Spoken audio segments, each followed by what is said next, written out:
దత్తాత్రేయ స్వామివారి చరిత్ర 16వ భాగం.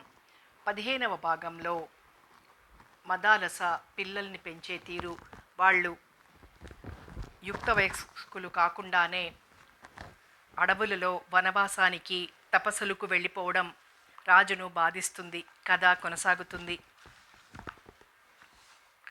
ఆ సంగీతం విని నివ్వెరపోయాడు రాజు. రాణి సంగీత నిధి అని ఇదివరకే తెలుసు. ఆమె రసవత్తర గీతాలు పాడి తనను అలరింపచేయటం కొత్త కాదు.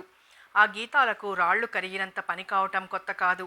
కానీ ఈ కంఠంలో, ఈ సన్నివేశంలో ఉన్న ఉన్మాదకత, అందులో ఏది? హృదయ గ్రంథులలో ఎవరో చెయ్యి పెట్టి బడబడ కెలుకుతున్నట్లుంది పాట వింటుంటే. ఆ పాటలోంచి ఏదో ఆధ్యాత్మిక సుధావర్షం కురుస్తున్నట్లుంది. చిత్తం అప్రయత్నంగా ప్రసన్నము, ఏకాగ్రమే కాక అంతర్ముఖం అయిపోతోంది. ఆ వ్యక్తి ఆ రాజు కాకపోతే ఆ నివ్వెరపాటులోంచి తేరుకోవడానికి కొన్ని నెలలు పట్టుండేది. అతనికి చిత్తం ప్రశాంతంగానూ నిర్మలంగానూ ఉంది. కానీ రాజ్య భవిష్యత్ ఏమిటన్న ప్రశ్న మాత్రం కొండంత భారంగా ఆ మనసు మీద నిలిచే ఉంది.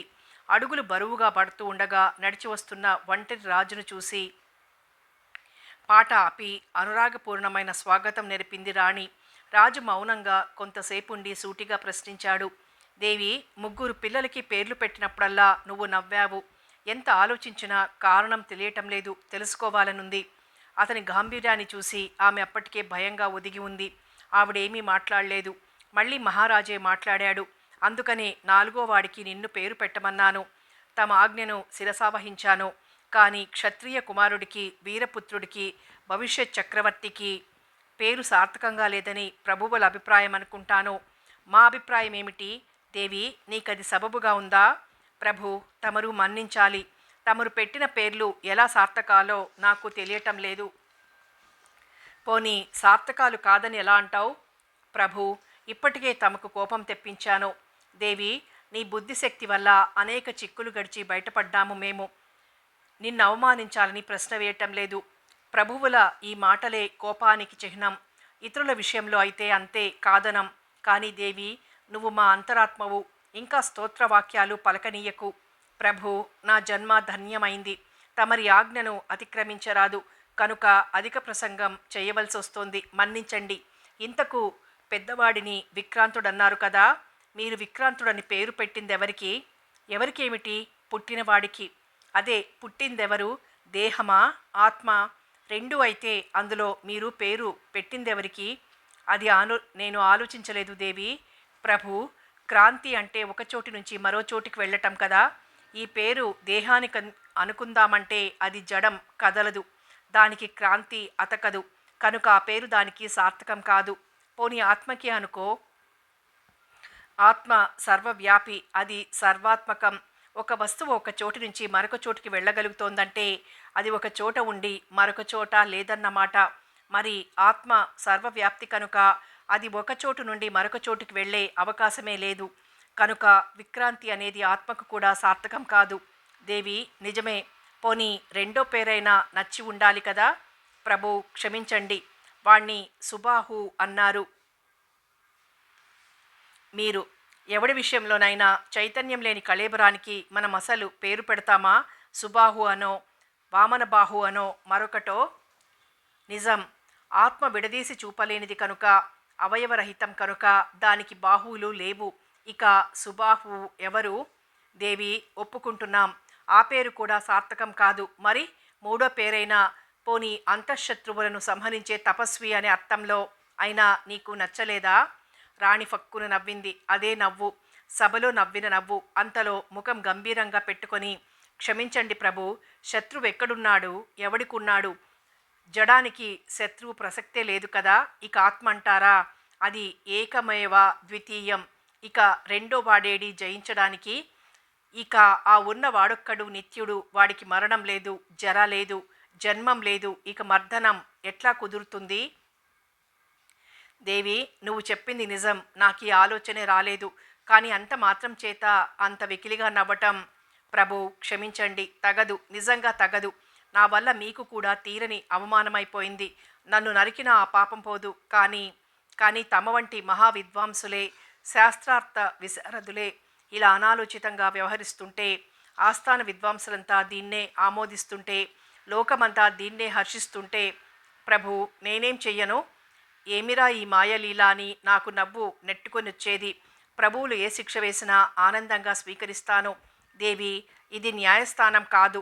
ఇది అభియోగాలకు శిక్షలకు చోటు కాదు. ఇప్పుడు మా పని కూడా అది కాదు. అదలా ఉంచు. మరి వ్యవహారార్థం ఏదో పేరు పెట్టే పని లేదంటావా? ఎందుకంటాను ప్రభు. అలాంటప్పుడు వ్యవహారమే పేర్లు పెట్టామని ఎందుకు సమన్వయించుకోరాదు? వ్యవహారార్థం ఏదో పేరు పెట్టాలి. అది సార్థకం కావాల్సిన పని లేదు, అంతేకాదా? అది నిజమైతే అర్థంతో నిమిత్తం లేనప్పుడు ఏ పేరైతేనేమి? అందుకే నేను అలర్కుడు అన్నాను. దేవి, నీవు బుద్ధిశాలినివి, వివేకివి. నువ్వు చెప్పిందే సత్యం. జ్ఞానం గ్రంథాలకు, చదువు బోధలకు, వాదాలకు మాత్రమే ఉపయోగిస్తోంది. మాకు జీవితానికి అన్వయించుకోవటం అన్న ఆలోచనే లేదు. దేవి, ఇక నుంచి యత్నిస్తాము. రాజు గంభీరంగా వెళ్ళిపోయాడు. హఠాత్తుగా అతని కళ్ళు ఆలోచన ముద్రలో తూగాడుతున్నాయి. అంతఃపుర పరిచారకుల్లో గుసగుసలు బయలుదేరినాయి. ఎన్నడూ లేనిది రాజు పొద్దున్నే రావటం, వచ్చి నవ్వులేని ముఖంతో వెళ్ళిపోవడం, రాణి మాత్రం తన సంగీతాలు నిశ్చింతగా కొనసాగించుకోవటం, ఇంతకంటే గుసగుసలకు ఆధారాలు వేరే ఏం కావాలి? ఆ గుసగుసలకి తగ్గట్టే మళ్ళీ సాయంత్రానికల్లా రాజు అంతఃపురానికి వచ్చాడు. ఆ ఒక్క పగటిలో అతని ముఖంలో చాలా మార్పులొచ్చినాయి. నుదుటి మీద సన్నని ముడతలాంటి గీత పడింది. చెక్కిళ్ళు జారిపోయినట్లయ్యాయి. మనిషి మొత్తం మీద కుంగినట్లయి ముసలితనపు తొలిచిన్నెలు కనిపిస్తున్నాయి. కళ్ళల్లో ఏదో హిమాలయాన్ని మోస్తున్న అలసట. ఇది రాజు వాలకం. ఈ వాలకంతో అంతఃపురానికొచ్చాడు. మహారాణి అప్పుడే కొత్త పాట మొదలు పెడుతోంది. పిల్లవాణ్ణి ఆడించడం కోసం. కలదేదియో తెలియరన్నా నాకన్నా అది ఒక్కటే తెలివిరన్నా, కలవు కలవు అంచు కనిపించు దృశ్యాలు కడుకు వివరింపగా, కలలోని భాగ్యాలు కలవో లేవో కనుల కనరాని భేదాలు, కడచి పైకెక్కితే కలవురా మోదాలు, కలదేదియో తెలియరన్నా. మహారాజును చూసి హఠాత్తుగా పాటాపేసింది మహారాణి. చెయ్యవలసిన మర్యాదలన్నీ చేసింది. ఎక్కడో ఆకాశంలోకి చూస్తూ మహారాజు మెల్లిగా సంభాషణ ప్రారంభించాడు. దేవి, ఆ విషయమే పొద్దుట్నుండి ఆలోచిస్తున్నాను. చిత్తం. దేవి, దృశ్యజాలమంతా అసత్యమే, అందువల్ల మోహం పనికిరాదు, నిజమే. కానీ బాధ్యతలను విస్మరించడం ధర్మమంటావా? ఆ ప్రశ్న విని రాణి మెరుపు మెరిసినట్లు చురుక్కున చూసింది రాజును. కానీ అంతలోనే కళ్ళు మూసేసుకుంది. రాజు అది గమనించలేదు. తన ధోరణిలో తను మాట్లాడుకుపోతున్నాడు. దేవి, నువ్వు చెప్పిందే సత్యం. అది అంతే, సందేహం లేదు. కనిపించేదంతా కలలాంటిది. దీనికోసం మోహపడటం తెలివి కాదు. కానీ ధర్మం ఒకటుంది కదా, బాధ్యత అనేది మరొకటుంది కదా. నీకు తెలిసింది ఇది అంతా అసత్యమని నాకు కూడా అనిపిస్తోంది. కానీ అలా అనిపించడం కూడా లేని జనులున్నారు కదా, వారి మాట ఏమిటి? ఆ మాట మరిచి రాజ్య బాధ్యతలను విస్మరించడం ధర్మమంటావా? మహారాణి లోలోపల ఆలోచిస్తోంది. ఒక పక్క దృశ్యమంతా అసత్యమని చెబుతూనే ఉన్నాడు. మరోపక్క రాజ్య బాధ్యతలు అంటున్నాడు. ఈ రాజ్యం అనేది ఏదో దృశ్యాలలోకి చేరేది కానట్టు, ఆ రాజ్య బాధ్యత అసత్యం కానట్టు. అతను మహాపండితుడు, ఇక వాదించి ప్రయోజనం లేదు. మహారాణి వెంటనే చేతులు జోడించి, చిత్తం మహారాజా, ధర్మాన్ని ఎప్పుడూ అతిక్రమించరాదు అన్నది. ఎవరో మహాపురుషుల మాట అలా వదిలేస్తే మనబోటి సామాన్యులంతా ఆ సంసారానికి ప్రవాహ నిత్యత్వాన్ని అంగీకరించి సాధన చేసుకోవడమే మంచిదనిపిస్తోంది. అవును, అదీగాక కర్మ మార్గం ఉన్నది.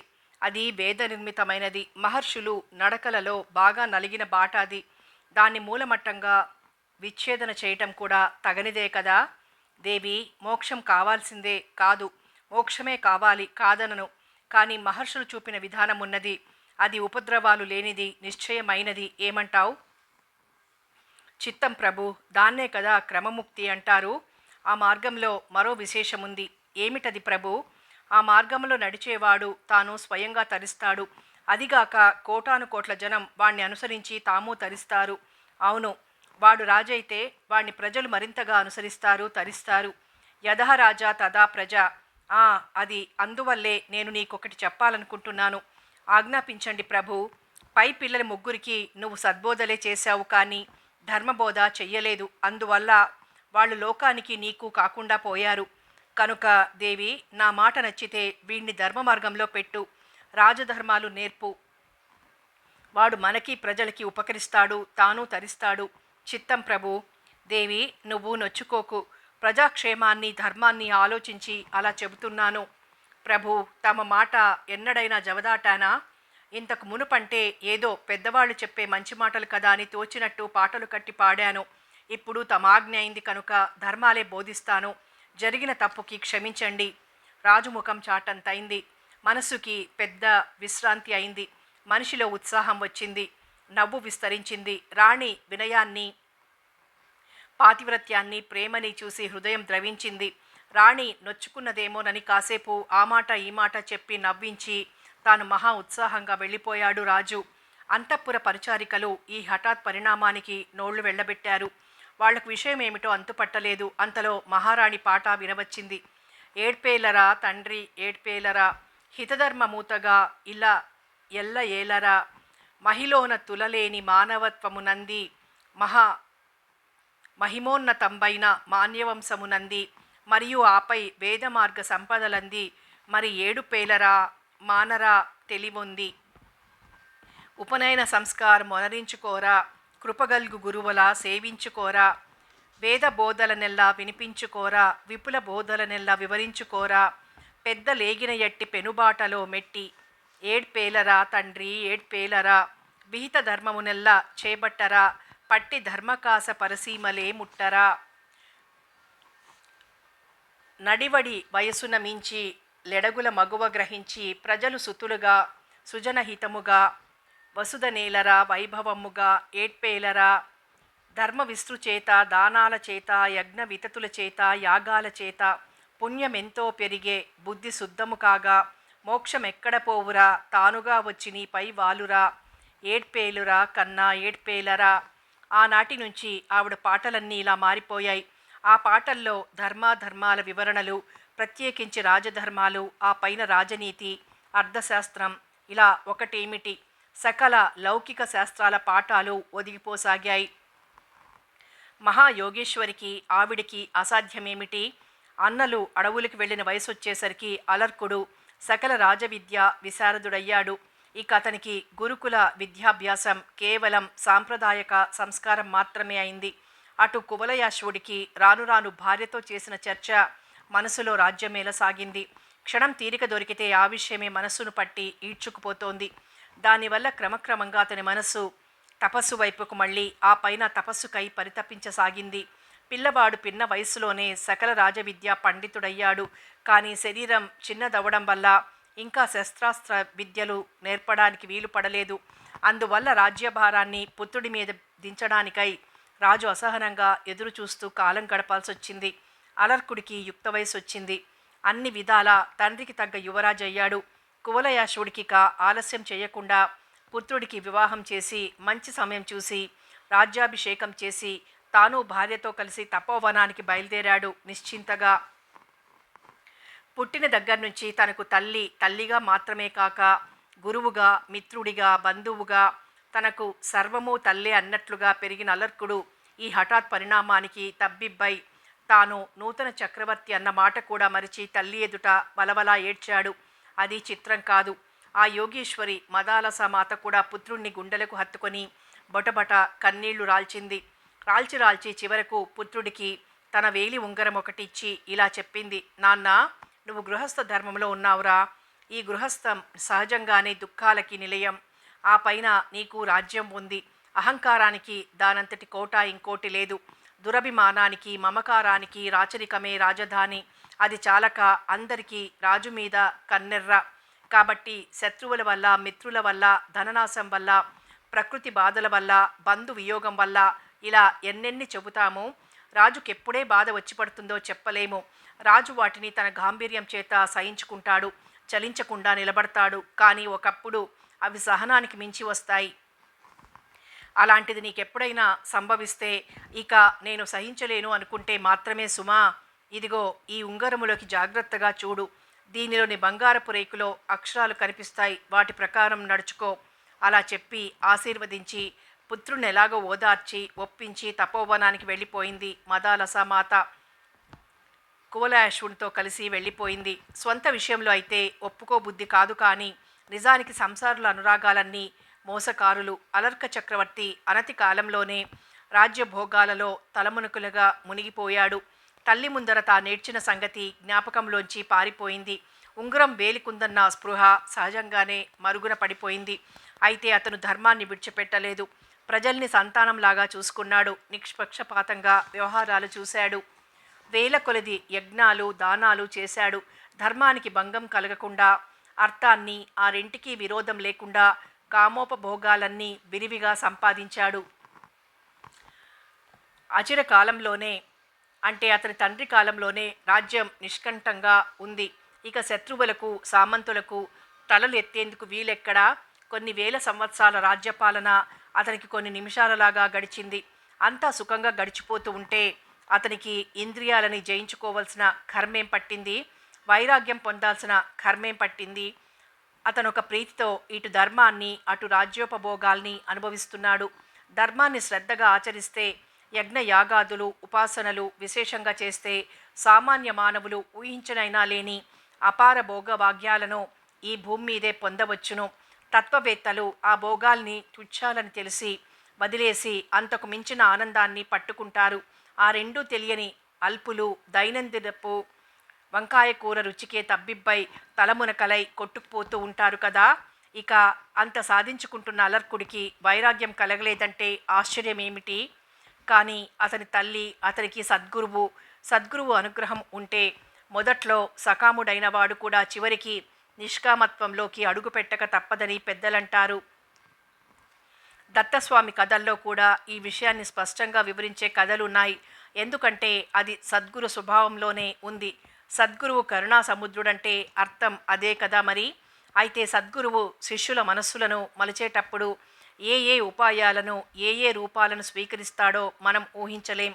సద్గురు కృప కలిగితే చెట్లు పుట్టలు సైతం నోళ్లు పెట్టుకొని బోధ చేస్తాయని పెద్దలంటారు. ఇక్కడ అలర్కుడి విషయంలో సద్గురు కృప చాలా విచిత్రంగా వ్యవహరించింది.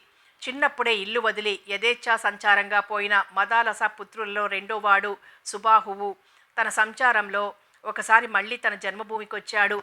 వచ్చేటప్పటికి తన తమ్ముడే ఇంకా రాజ్యం చేస్తున్నాడని తెలిసింది. మనసు విలవిల్లాడిపోయింది అంత జ్ఞానికి. సుబాహువు ఏకాంతంగా కూర్చుని చాలా ఆలోచించాడు. చివరికో నిశ్చయానికొచ్చి అతను సరాసరి కాశీ మార్గం పట్టాడు. సుబాహువు మంచి భారీ మనిషి. ఎంత విరాగి అయినా రాచపోకడలున్నాయి. సహజంగానే వెళ్లే దారిలో అక్కడక్కడ ప్రయత్నించి మంచి దుస్తులు కొద్దిపాటి ఆభరణాలు సంపాదించాడు. ఆ వేషంలో అతను కళతప్పిన రాజులాగా ఉన్నాడు. ఆ వేషంతో అతను పోయి కాశీరాజును శరణు వేడాడు విషయం చెప్పకుండా. కాశీరాజు ధర్మాత్ముడు, కీర్తి పొందినవాడు, శ్రీ విశ్వేశ్వర సేవ నిరంతరంగా చేసుకుంటున్నవాడు, పరాక్రమవంతుడు, విపులమైన సేన కలవాడు. అలర్కుడికి అతనికి మనస్పర్ధలున్నాయి ఇదివరకు. అయినా యుద్ధాలెందుకు లెమ్మని ఇద్దరు రహస్యంగా కాలక్షేపం చేస్తున్నారు. క్షాత్ర ధర్మాన్ని అనుసరించి శరణార్థి అయి వచ్చిన క్షత్రియుడికి శరణు ఇచ్చాడు కాశీరాజు. ఆ తరువాత ఆ వచ్చినవాడు అలర్కుడి అన్న అని తెలిసి ఇరుకులో పడ్డామే అనుకున్నాడు. కానీ అతడు సత్యవ్రతుడు అవడం వల్ల మాటకు కట్టుబడిపోయాడు. సుబాహువు మెల్లిగా తన విషయం బయటపెట్టాడు. రాజేంద్ర, అలర్కుడు నాకంటే చిన్నవాడు. నేనేదో కొంతకాలం ఇల్లు పట్టకుండా తిరిగిన మాట నిజమే గాని మళ్ళీ నేను రాజ్యంలోకి వస్తే, చివరికి నగరంలోకి కూడా వస్తే, మావాడు నన్ను ఆహ్వానించి నా రాజ్యం నాకు ఇవ్వవలసింది పోయి ధర్మాన్ని అతిక్రమించి నన్ను ముష్టివాణ్ణి చూసినట్లు చూశాడు. మిత్రమా, అంత మాటెందుకు? అతను నిన్ను గుర్తుపట్టలేదేమో. రాజేంద్ర, మా రాజ్యంలో చారులు ఎలా పనిచేస్తారో నాకు తెలుసు. మా వాడికి నేనెవ్వరో తెలియదంటే నేను నమ్మను. రాజ్యమోహం మా వాడి కళ్ళు కప్పేసింది, అంతే. అంతకన్నా వేరేమీ లేదు. నేను మిమ్మల్ని శరణు వేడాను. తరువాత తమ చిత్తం. నువ్వు చెప్పింది సబబుగానే ఉంది అని కాశీరాజు హితులతో ఆలోచించి అలర్కుడి దగ్గరకు మర్యాదపూర్వకంగానే ఒక దూతను పంపించాడు. అయ్యా, తమ అన్నగారు మీ రాజ్యంలో కొంతకాలం దేశాటనం చేసి ఇప్పుడు మా రాజ్యంలో రమా ఆతిథ్యం స్వీకరిస్తూ ఉన్నారు. వారు లేనప్పుడు వారి ప్రతినిధిగా తమరు రాజ్యం చేస్తుండవచ్చును. ఇక మీరు రాజుగా ఉండడం ధర్మం కాదు. వారు వచ్చారు కనుక మీరొచ్చి వారిని ఆహ్వానించి తీసుకెళ్లటం ధర్మము. ఇది విని అలర్కుడు ఆశ్చర్యపోయాడు. ఇందులో చూడగా కాశీరాజు పన్నాగా మీద ఉన్నట్టుంది. పైకి ధర్మాత్ముడని పేరు, లోపల అన్ని కుత్సిత ఉపాయాలు. చిచి అనుకుని, మా అన్నగారు వచ్చి అడిగినప్పుడు మా కుటుంబ విషయం మేము చూసుకుంటాం, ఇందులో నీ ప్రసక్తి ఏమీ లేదు. కాదు పరాక్రమం చూపించుకుంటామంటే అందుకు వేరే సమాధానం సిద్ధంగానే ఉందని కబురు చేశాడు అలర్కుడు. కాశీరాజు భయపడ్డట్టుగానే పంతాల్లోకి దిగింది వ్యవహారం. అతను సుబాహువును పిలిచి, అయ్యా, నేనేదో రాజ్యలోభంతో ఈ పన్నాగం పన్నానని మీ తమ్ముడు భావిస్తున్నట్టుంది. అందులో అతని తప్పేముంది? లోకమంతా అట్లాగే అనుకుంటుంది. పోతే అతను చెప్పిన మాట కూడా బాగానే ఉంది. మీకు కొంత పరివారం ఇచ్చి రాజమర్యాదలతో పంపిస్తాను. బాహటంగా రాజులాగే వెళ్ళండి, అప్పుడెలా వస్తుందో చూద్దాం అన్నాడు. అయ్యా, చూసేందుకేముంది? నా పీనుగును అక్కడే పాతేస్తారు.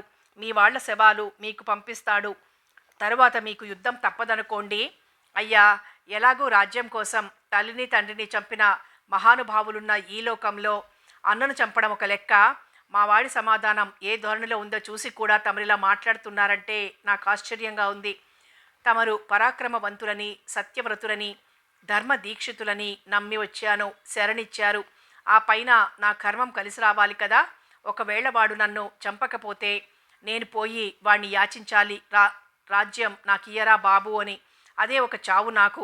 అది నాకు మరీ దుర్భరం. మీకు చిత్తం వస్తే సహాయం చెయ్యండి. పరాక్రమంలో రాజ్యం గెలుచుకుంటాను, లేకపోతే దేశాటనం ఎలాగో ఉంది అన్నాడు సుబాహువు. కాశీరాజు ధర్మపాశానికి కట్టుబడిపోయాడు. పైగా సుబాహువు చెప్పింది వ్యవహారికంగా సబబుగా ఉంది. దాంతో కాశీరాజు ఇక రంగంలోకి దిగక తప్పలేదు. అదీగాక అతని ప్రజ్ఞ అనంతమైంది. పైగా అతనికి దైవం ఊహాతీతంగా కలిసి వస్తోంది. కొద్ది సంవత్సరాల్లోనే అతడు అలర్కుడి సామంతులలో అనేక మందిని సామదాన భేద దండోపాయాలతో వశంలోకి తెచ్చుకోగలిగాడు. అలర్కుడికి తెలిసి అనేక విధాలుగా నిరోధించాడు. కానీ అతనికి దైవం కలిసాక చాలా చోట్ల పరాజయం ఎదురైంది.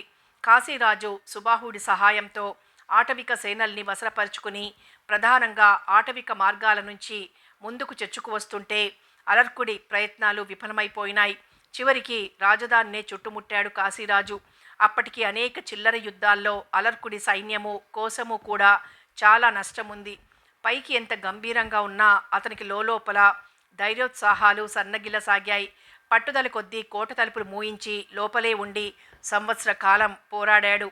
బయట వారికి అటవీ సంపద నిరంతరంగా వస్తోంది. అతనికేమో లోపల నిలవలేమో తరిగిపోయి నగరంలో కరువు పరిస్థితులు ఏర్పడి ప్రజల్లో కూడా వ్యతిరేకత తలెత్తుతోంది. అలర్కుడు అప్పటికి పూర్తిగా జారిపోయాడు. ఇన్ని వేల ఏళ్లల్లో ఎన్నడూ లేనిది రాజ్యమంతా ఒక్కసారి ఇసుక మీద కూలినట్టుగా కూలి నెత్తిన పడిపోతోంది. ఇంత బతికి ఇంటి వెనుక చచ్చాడు అన్నట్టు తన రాజ్యం చివరికి కరువు వలన మలమలా మాడి చావాల్సిందే. యుద్ధంలో చావకపోతే అతని విషాదము ఆర్తి ఆవరించేశాయి. దుఃఖం నెట్టుకొనొచ్చింది. అలాంటి సమయంలో తల్లి ఇచ్చిన ఉంగరం గుర్తుకొచ్చింది.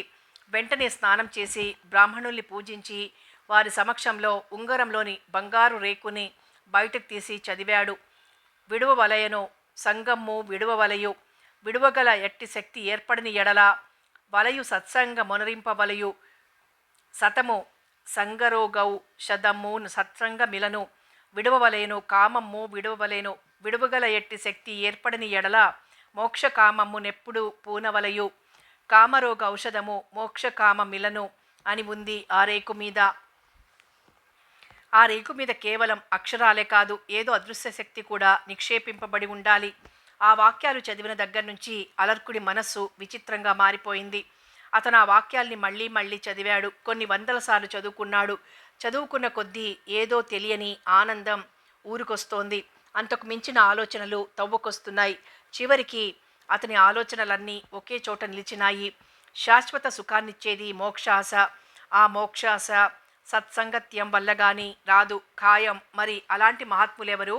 ఆ విషయం మీద మనసును కేంద్రీకరించి ఆలోచిస్తూ ఉండగా అతనికి తన తల్లి తరచుగా సహ్యాద్రివాసి అయిన శ్రీ దత్తాత్రేయ స్వామి చాలా మహాత్ములని, ఆయన సాక్షాత్ వాసుదేవుడని చెబుతూ ఉండడం గుర్తుకొచ్చింది. అప్పటి మాట అది, కొన్ని వేల ఏళ్ల క్రిందటి మాట. తల్లి తపోవనానికి వెళ్ళిన తర్వాత ఆ ప్రసక్తి లేదు, ఆ గుర్తు లేదు.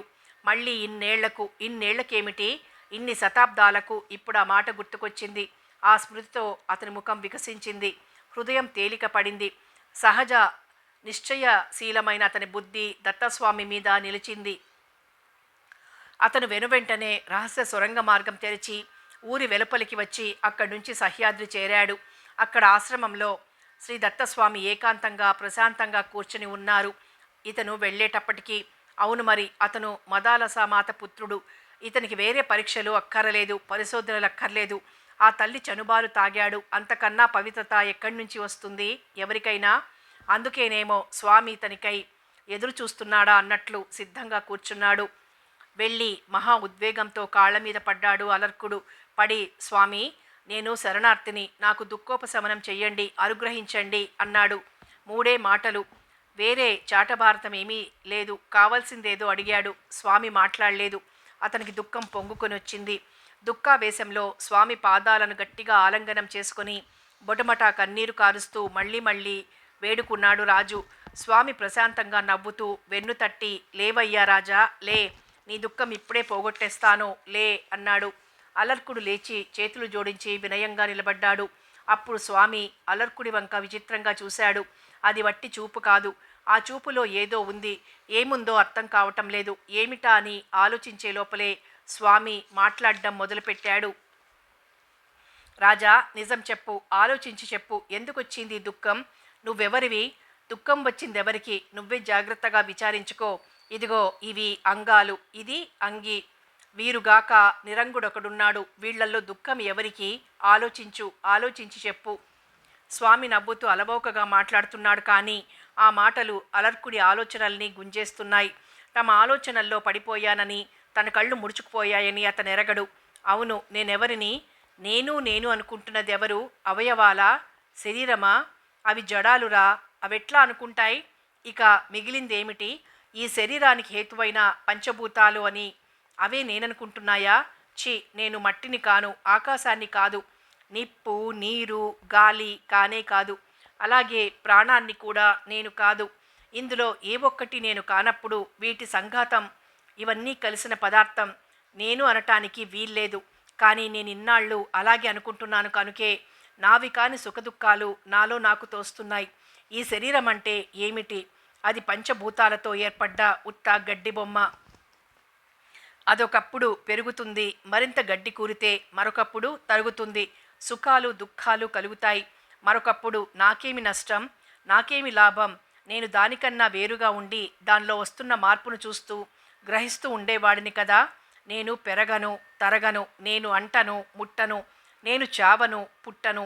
నాకు అంగాలు లేవు, సంఘాలు లేవు, మంచి చెడులు లేవు, మమకారాలు ద్వేషాలు లేవు, హెచ్చుతగ్గులు లేవు, రాకపోకలు లేవు. నేను నిత్యుణ్ణి. ఇంక నాకెందుకు దుఃఖం? నేను ఈ స్థూల శరీరాన్నే కాదు, ఆ సప్తదశ తత్వ ఆత్మకమైన జ్ఞానేంద్రియాలు 5, కర్మేంద్రియాలు 5, పంచప్రాణాలు 5, మనస్సు, అహంకారం, ఇది సప్తదశ తత్వాలు. సూక్ష్మ శరీరాన్ని కూడా చూస్తున్నాను. ఇక నాకెందుకు దుఃఖం? ఈ సుఖాలు దుఃఖాలు సరిగ్గా చూస్తే మనసులోనే ఉన్నాయి కనుక అవి దానివే. మరి నేను మనస్సుని కాదు, బుద్ధిని కాదు, ఆఖరికి అహంకారాన్ని కూడా కాదు. ఇక నాకెందుకు దుఃఖం? నేను వీటన్నింటికీ విలక్షణంగా విడిగా ఉన్నవాడిని. ఇంత దగ్గరగా ఉండి ఎంత లేదన్నా ఏదో ఒక బీరకాయ పీచు చుట్టరికం ఉందని వాదించడానికి వీలున్న శరీరమే నేను కానప్పుడు, మనసే నేను కానప్పుడు, ఇక కాళ్ళు చేతులు నేనవుతానా? అవే కానప్పుడు నెత్తురు తోలు నేనవుతానా? అవే కానప్పుడు పెళ్ళాము పిల్లలు నేనవుతానా? అవే కానప్పుడు సేనలు కోసాగారాలు నేనవుతానా? చిచి, ఏమిటి సంబంధం వీటికి నాకు? నాకు ఊరు లేదు, వాడ లేదు, కోసము లేదు, నాశము లేదు, సుఖము లేదు, దుఃఖము లేదు, శత్రువు లేడు, మిత్రుడు లేడు. ఉన్నదల్లా ఒక్కడే, నేను ఒకటే ఆకాశంలాగా ఉన్నాను. ఉండి ముంతలో, మూకుట్లో, ప్రమిదలో వేరు వేరు ఆకారాలతో కనిపించే ఆకాశంలాగా నేను కూడా అలర్కుడిలాగా, కాశీరాజులాగా, సుబాహువులాగా, గుర్రంలాగా, పందిలాగా, కుక్కలాగా, భూమిలాగా, నీరులాగా, ఇంకా కోటాను కోట్లలాగా కనిపిస్తున్నాను. ఇది విషయం. ఇన్నాళ్ళు తప్పుడు ఆలోచన చేశాను. దుఃఖం లేనే లేదు.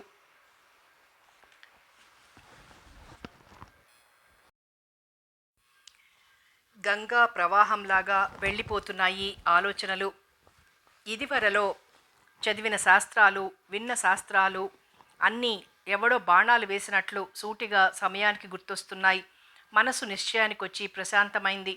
నిశ్చయం తీరాక కళ్ళు తెరిచి మళ్ళీ స్వామి పాదాలు పట్టుకున్నాడు. లేచి ఇలా అన్నాడు: స్వామి, పొగరబోతున్నాయి. నేను సరిగ్గా చూడక దుఃఖ సముద్రంలో మునిగాను. ఇప్పుడు తమరి అనుగ్రహం వల్ల విచారణ సాగింది.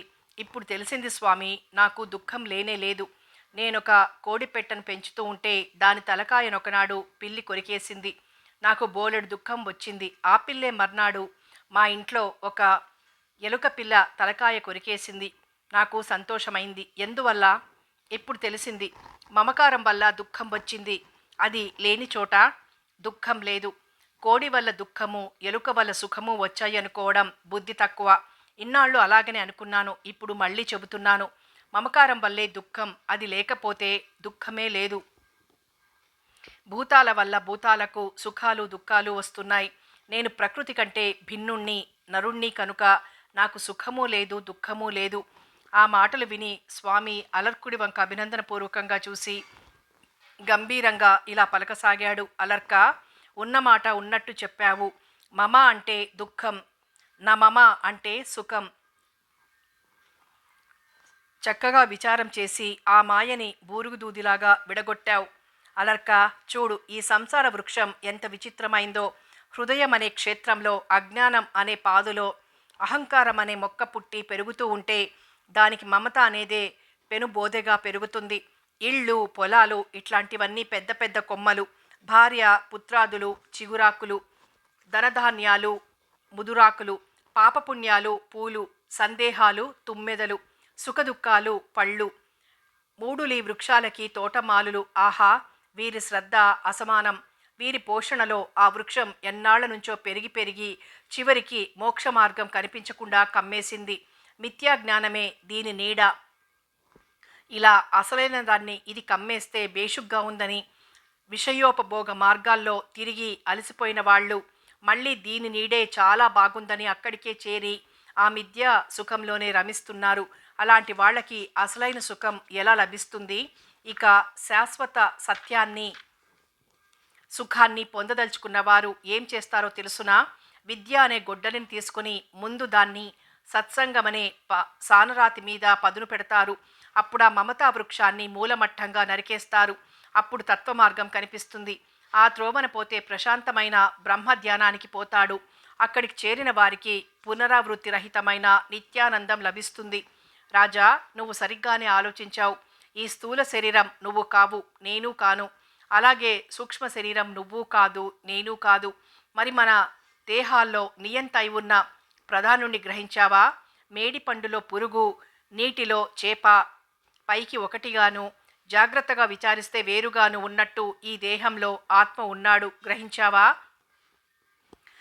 ఈ మాటలు విని అలర్కుడు సవినయంగా మనవి చేయసాగాడు: దేవా, ఈ అనుగ్రహం వల్ల ప్రకృతిని పురుషుణ్ణి విడదీసి చూపగల ఉత్తమ జ్ఞానం కలిగింది. కానీ మనసు విషయాక్రాంతమై ఉండడం వల్ల కలిగిన జ్ఞానం సుస్థిరంగా నిలబడం లేదు. అది స్థిరంగా నిలిస్తే గాని నిర్గుణ బ్రహ్మైక్య స్థితి కలగదు. అది రావాలంటే ఈ ప్రకృతి బంధాన్ని తుంచెయ్యాలి. దాన్ని ఎలా తుంచెయ్యాలో తెలియటం లేదు. ఏం చేస్తే మళ్ళీ జన్మం లేకుండా ఉంటుందో, నిర్గుణ బ్రహ్మలో ఎలా ఐక్యం చెందాలో ఆజ్ఞాపించండి. అది విని దత్తస్వామి ఇలా బోధించసాగాడు: రాజా, ప్రకృతి పురుషుల్ని తెలుసుకున్నావు కదా. సహజంగా ప్రకృతి గుణాలతో కలిసి ఉంటుంది. అలా కాకుండా ఆ ప్రకృతి పరబ్రహ్మతో కూడి ఉంటే దాన్నే ముక్తి అంటారు. చూడు రాజా, అవివేకం వల్ల బంధం ఏర్పడుతోంది. అందువల్ల ఈ శరీరం ఉండగానే దృఢతరమైన వివేకాన్ని సంపాదించుకోవాలి. ఆ వివేకం బంధాన్నించి ముక్తినిస్తుంది. అవివేకం వల్ల బంధం ఏర్పడే క్రమం విను. అవివేకం వల్ల మమత్వం, మమత్వం వల్ల సంఘం, సంఘం వల్ల దుఃఖం కలుగుతాయి. కనుక ముందుగా దాని వెనక మెట్టైన సంఘాన్ని వదిలిపెట్టాలి. ఈ సంఘం వదిలిన వాడికి యోగం సిద్ధిస్తుంది. ఆ యోగం సిద్ధిస్తే నువ్వన్నావే మనసులో జ్ఞానం స్థిరంగా నిలవటం లేదని, ఆ చాంచల్యం పోతుంది, ముక్తి సిద్ధిస్తుంది. ఎలాగంటే సంఘం పోతే మమత్వం పోతుంది. మమకారం నశించేసరికి వైరాగ్యం పుడుతుంది. వైరాగ్యమే పరమ సుఖం. ఆ వైరాగ్యం కలిగితే పదార్థాలలో దోష దర్శనం చేయగలుగుతారు. అలా దోష దర్శనం చేసిన కొద్దీ వాటి మీద రాగం లేకుండా పోతుంది. కనుకే జ్ఞాని అయిన యోగికి ఎక్కడుంటే అదే సొంతిల్లు, ఏది తింటే అదే రాజభోజనం, అసలు వాటి మీద ఆపేక్ష ఉండదు వాడికి. ఆ వైరాగ్యమే జ్ఞానం. అలాంటి జ్ఞాని ప్రారబ్ధాలను అనుభవిస్తూ ఉంటాడు, నిష్కామంగా కర్మలు చేస్తూ ఉంటాడు. వాడు మళ్ళీ జన్మించడు. రాజా, ఇది జన్మరాహిత్యం లభించే దారి. ఇక యోగం వల్ల నిశ్చల జ్ఞానం కలుగుతుందన్నానే, ఆ యోగం గురించి విను. మనస్సుని ఇంద్రియాల్ని జయించడమే యోగం. అదంత తేలిక పని కాదు, చాలా కష్టపడాలి. అయితే ఉన్నంతలో ఒక సులభోపాయం ఉంది. అదే ప్రాణాయామం. ప్రాణాయామ విధానాన్ని గురు సమక్షంలో జాగ్రత్తగా అభ్యాసం చెయ్యాలి. దృఢ అభ్యాసం వల్ల ప్రాణాయామంలోంచి ప్రత్యాహారంలోకి, ప్రత్యాహారంలోంచి ధారణలోకి, ధారణలోంచి ధ్యానంలోకి, ధ్యానంలోంచి సమాధిలోకి వెడతాడు యోగి. ఆయా వివరాలను గురువు దగ్గరే నేర్చుకోవాలి. అలా యోగ సాధన చేస్తున్న సాధకుడికి అనేక సిద్ధులు లభిస్తూ ఉంటాయి. వాటికి మోహపడితే యోగికి భ్రష్టత వస్తుంది. కనుక యోగి బహు జాగరూకుడై ఉండాలి. నిశ్చింతగా ఉండడం అనేది యోగికి సహజగుణం కావాలి. చీమలు, ఎలుకలు ఇలాంటివి గృహస్థుల ఇళ్లల్లో, తమ స్వంత ఇళ్లల్లో లాగా హాయిగా నివసిస్తూ ఉంటాయి.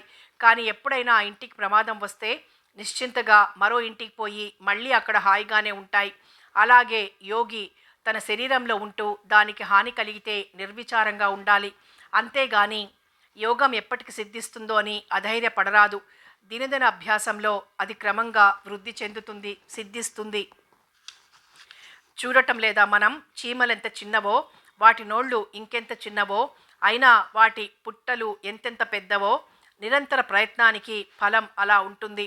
ఒక చెట్టుందనుకో, జనం దాని పూలు ఆకులు కోసుకుంటున్నా చెట్టు పెరుగుతూనే ఉంటుంది. అలాగే యోగాభ్యాసం చేసేవాడికి ఈ శరీరం పోతే మరో జన్మలోనో మరో జన్మలోనో యోగవృద్ధి అవుతూనే ఉంటుంది. ప్రయత్నం మానకూడదంతే. అంత మాత్రం చేత యోగికి అశ్రద్ధ అణువంతైనా తగదు. నిరంతరం శ్రద్ధగానే ఉండాలి. పాలు పెరుగు నెత్తిన పెట్టుకొని ప్రతి నిమిషం జాగ్రత్తగాను, అదే సమయంలో చురుకుగాను కొండెక్కిపోయే గొల్లవాళ్లను చూడు. యోగి ప్రాణాయామాన్ని, ధారణని కూడా ధరించి వారిలాగే నిత్య జాగరూకుడై ముందుకు సాగాలి. అలా సాధన చేసిన యోగి సమస్త ఇంద్రియాల్ని తనకు దాసులుగా చేసుకుంటాడు. వాటిని మృత్యులుగా వాడుకొని తన పరమలక్ష్యాన్ని చేరుకుంటాడు.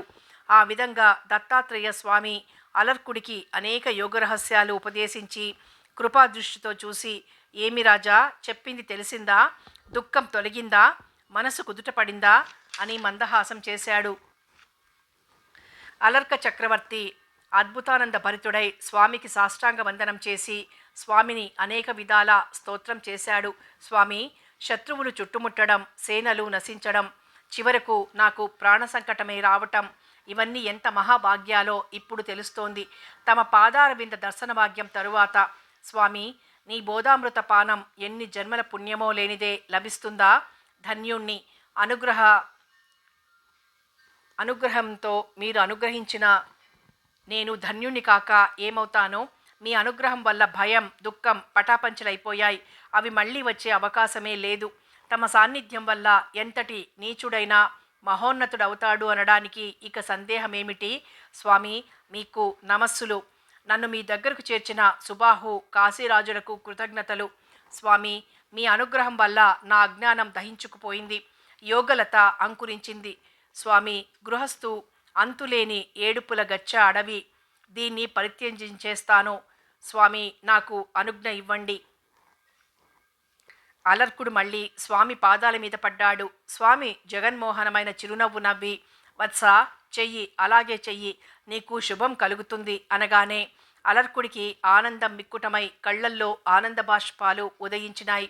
గద్గద కంఠంతో అతడు అనేక విధాలా స్వామిని స్తుతించాడు.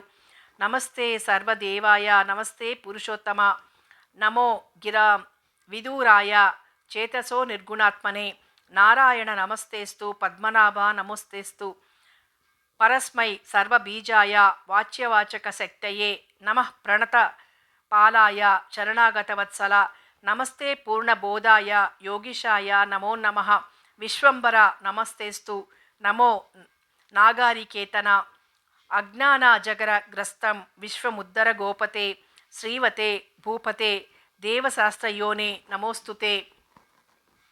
అజ్ఞానతిమిరాంధస్య జనస్య నమస్తే యోగభాస్కర యద్బ్రహ్మ పరమం దివ్యం విజ్ఞానర ఘనమవ్యయం సత్వం సాక్షాత్ పరం జ్యోతి నిత్యసిద్ధం సనాతనం బ్రహ్మవంశ ప్రసూతాయ మునయే మౌనశాలినే అనసూయ సుతాయస్తు నమస్తే మునిమానవే. ఆ తరువాత అలర్కుడు స్వామి అనుమతి పొంది సరాసరి శత్రుసేన మధ్యలో ఉన్న కాశీరాజు సుబాహువుల దగ్గరికి వెళ్ళాడు. కథ కొనసాగుతుంది.